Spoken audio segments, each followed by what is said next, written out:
What happens when a lifetime of silent sacrifice meets a moment of loud disrespect? The old man, Arthur Vance, stood before the polished mahogany desk, a ghost from another era. His hands, gnarled by age and work, rested calmly on the worn handle of a simple canvas bag. His clothes were clean but faded. A flannel shirt softened by 1,000 washings. Denim trousers that had lost their dark blue dye decades ago. He smelled faintly of sawdust and old paper. Across the desk, Rebecca Finch felt a familiar prickle of irritation. She was the branch manager. Young, sharp, and fiercely protective of her orderly world. Her world was one of quarterly reports, asset management, and the crisp, clean scent of new money. This man did not belong in her world. He looked like a charity case, someone who had wandered in from the cold, drawn by the warmth and light of the opulent bank lobby. "Can I help you?" she asked, her voice clipped. She did not bother to smile.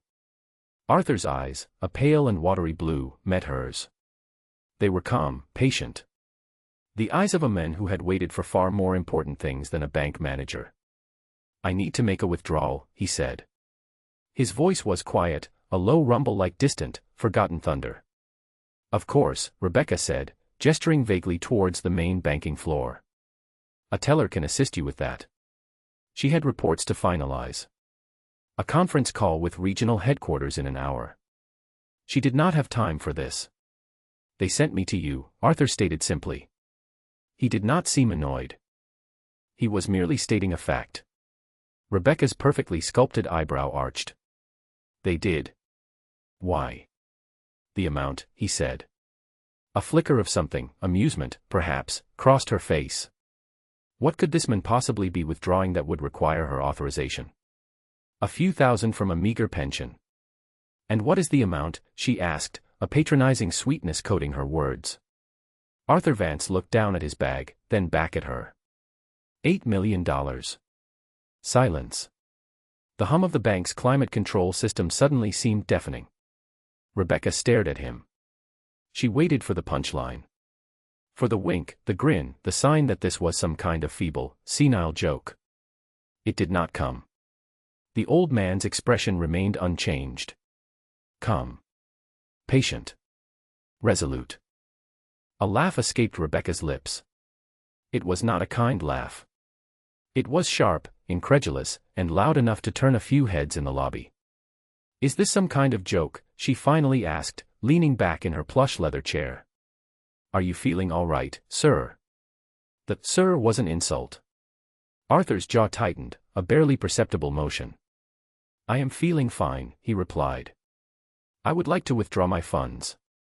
"Your funds," Rebecca repeated, savoring the absurdity. She tapped a few keys on her computer, her nails making sharp clicking sounds. "And your name is?" "Arthur Vance." She typed it in. The screen blinked. And then, her condescending smirk faltered. The name was there. And the balance was there, too. A long string of numbers that made her breath catch in her throat. It was not just 8 million. It was significantly more. Her mind raced. This was impossible. A glitch. A system error. Or worse, a sophisticated scam. This man couldn't be the owner of this account. He was a front. A pawn. "There seems to be a misunderstanding," she said, her voice now cold and hard. Her initial amusement had curdled into suspicion. "There is no misunderstanding," Arthur said. "This account," she began, choosing her words carefully, "is a high-yield investment portfolio with specific security protocols. It doesn't belong to, well, it requires verification." "I have my identification," he said, reaching slowly into his jacket pocket. He produced a worn leather wallet, the kind that folds in thirds. From it, he extracted a state-issued driver's license. The photo was 10 years old, but it was unmistakably him. The face was less weathered, the eyes a little brighter, but the quiet strength was there. Rebecca snatched it from his hand. She scrutinized it under the desk lamp, comparing the photo to the man in front of her. She ran the number. It was valid. This only deepened her suspicion. "This isn't enough," she declared, pushing the license back across the desk. "For a transaction of this magnitude, we need secondary and tertiary proof." "Passport," utility bills, security questions. I don't have a passport, Arthur said. The bills are in my wife's name. She passed on 2 years ago. The mention of his late wife did not soften Rebecca. It was just another detail in a suspicious story. And the security questions, she pressed. Ask them. She pulled them up on her screen. What was the name of your first pet? Deacon, he answered without hesitation. He was a beagle. What is your mother's maiden name? McCoy. Sarah McCoy. In what city did you meet your spouse? Annapolis. Each answer was correct. Instantaneous. The system flashed green verification symbols next to each one. Rebecca's frustration mounted. Every piece of data told her this man was who he said he was. But her eyes, her gut, her entire sense of order screamed that it was a lie. People with this much money did not look like him. They did not wear flannel shirts and carry canvas bags. They had financial advisors who called ahead. They drove German cars, not, she presumed, a rusted pickup truck or, more likely, the city bus. Look, Mr. Vance, she said, her voice dripping with forced patience. I cannot, in good conscience, authorize this. It's highly irregular. Frankly, it raises all sorts of red flags. Her tone shifted. It became conspiratorial, as if she were doing him a favor. Are you in some kind of trouble? Is someone forcing you to do this? Sometimes, elderly individuals are targeted by scammers. They convince you to withdraw your life savings. If that's what's happening, you can tell me. We can help you. We can call the authorities. The accusation hung in the air, thick and poisonous. He was not a wealthy man being denied his money. He was a doddering old fool, a victim. Arthur's pale blue eyes darkened slightly. A storm gathering over a winter sea. For a moment, he was not in the bank. The smell of antiseptic cleaner and money was replaced by the scent of ozone and cordite. The gentle hum of computers became the whine of a helicopter's turbines. He saw a young soldier, barely a man, bleeding out in the mud. He remembered the pressure of his own hands on the wound, the desperate words of encouragement, the roar of incoming fire. He remembered the weight of the boy as he carried him through the jungle, 4 miles, under a sky lit by enemy flares. He had faced down colonels who questioned his strategy. He had stood on fields of fire that would have melted a lesser man's soul. He had held the hands of dying friends and promised to live a life worthy of their sacrifice. And now, this child in a business suit was questioning his competence. His sanity. The flashback was gone as quickly as it came. His expression settled back into its placid calm. This was not a jungle. This was not a war. It was just a test of a different kind of endurance. No one is forcing me, he said, his voice level. It is my money. I need it. Why? Rebecca challenged, crossing her arms. Why would anyone possibly need $8 million in cash? What are you planning to do, by a small country? Her voice was louder now. The confrontation had become a public spectacle. The tellers paused their counting. Customers in line turned to watch. An audience. This was what Rebecca wanted. She wanted to make an example of this situation. To show her diligence, her authority. In the line, a young man named David watched, a knot of anger tightening in his stomach. David was a veteran himself. He'd done 2 tours in Afghanistan. He worked as a security guard in the office building across the street and was just cashing his paycheck. He didn't know the old man, but he recognized the posture. The way he stood, perfectly balanced, at a subtle parade rest. The way his eyes scanned the room without seeming to move. The incredible stillness he projected, even as the manager's voice grew sharper and more insulting. David had seen that stillness before. He'd seen it in grizzled sergeants major, men who had seen and done things that would break a normal person. It was the calm of a man who had been through true hell and found everything else in life to be merely background noise. And he saw the way the manager was treating him. Like dirt. Like a confused grandfather who'd wandered off from his nursing home. It made his blood boil. I will not ask you again, sir, Rebecca said, her voice ringing with finality. Why do you need the money? Arthur took a slow breath. He owed this woman no explanation. But the faces of the people watching, the whispers, the pity in some eyes and the mockery in others, compelled him to answer. A friend's family, he said quietly. His granddaughter is sick. Very sick.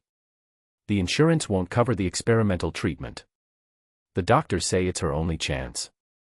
He paused. My friend, he saved my life a long time ago. More than once. I made him a promise. It was a simple, profound truth.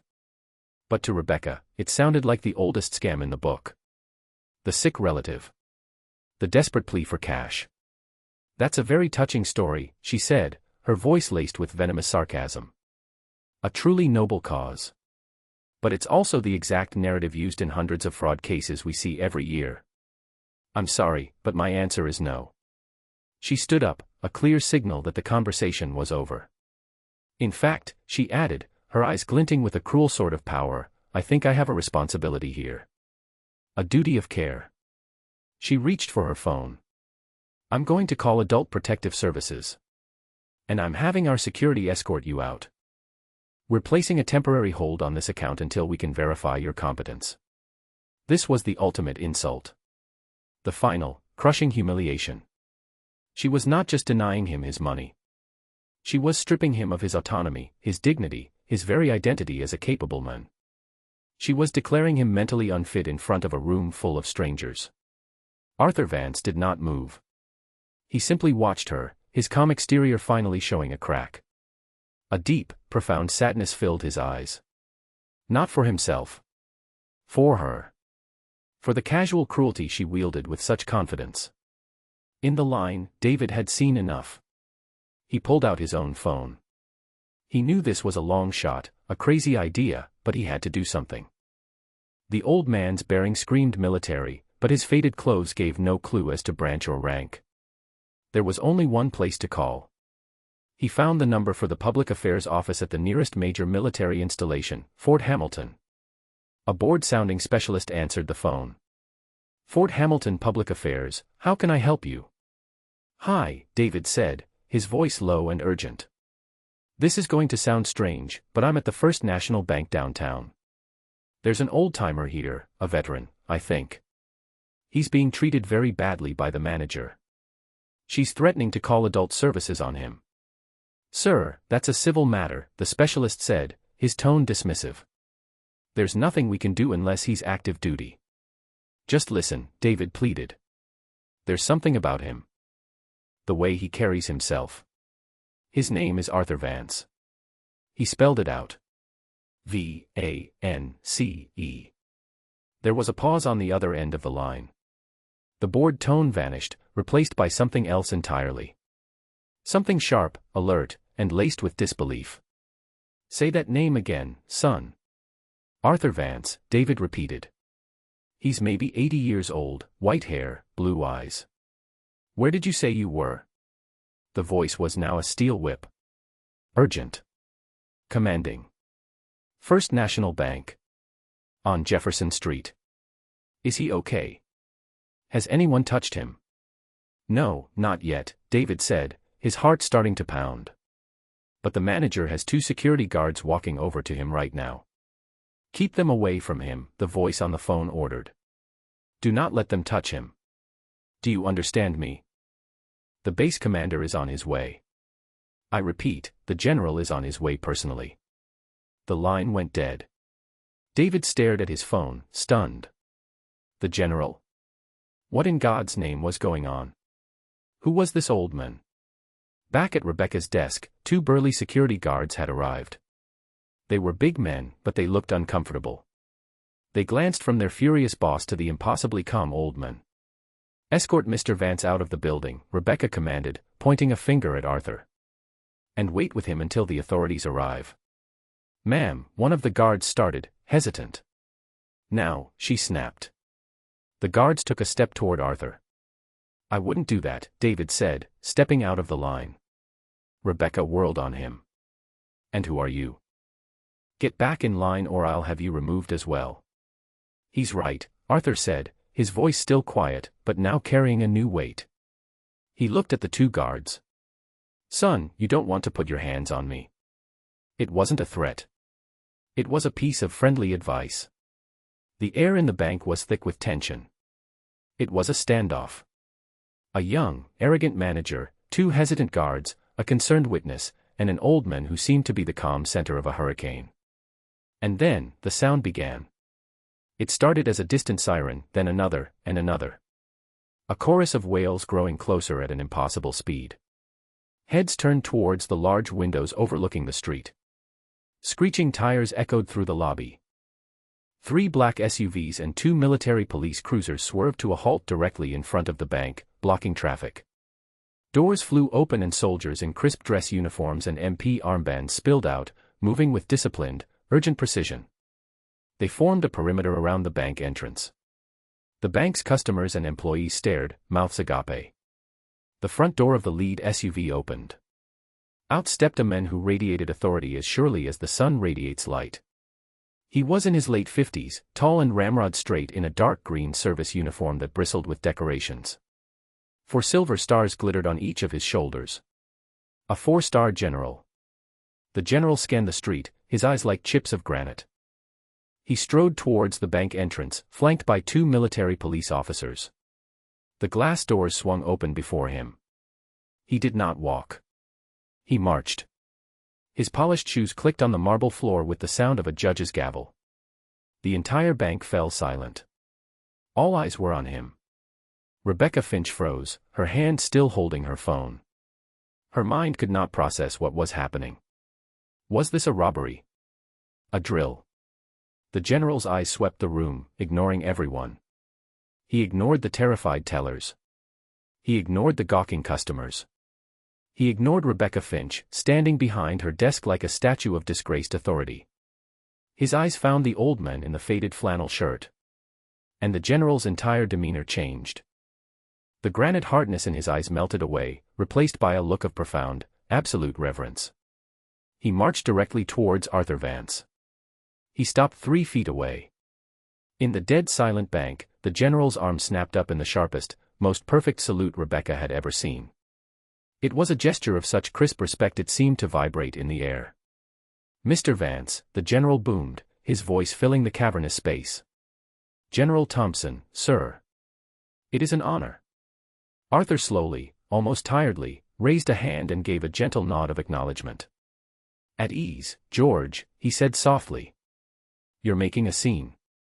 The general held his salute for a second longer before dropping it. A wide grin broke out on his face. "A scene is the least you deserve, sir." He then turned, his gaze falling upon Rebecca Finch for the first time. The warmth vanished instantly. His eyes became ice. "You," he said, his voice dropping to a low, dangerous growl. "You are the manager." Rebecca could only nod, her throat suddenly as dry as desert sand.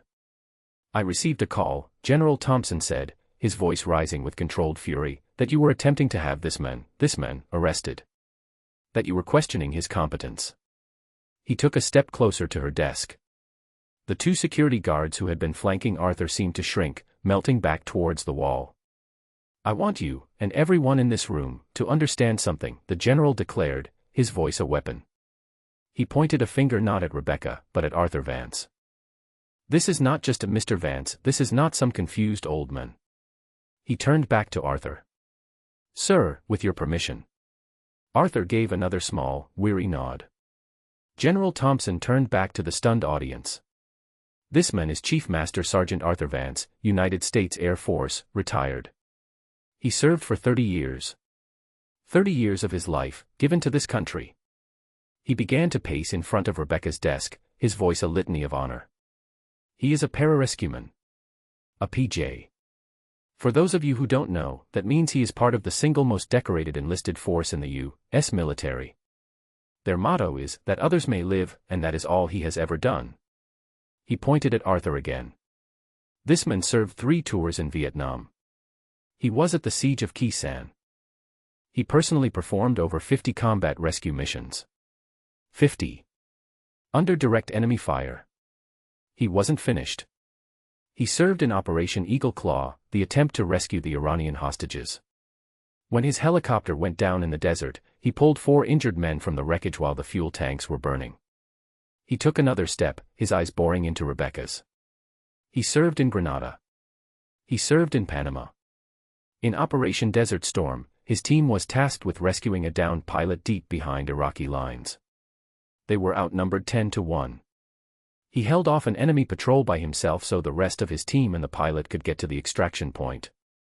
He took 2 bullets for his trouble and was the last man on the helicopter. The crowd was mesmerized.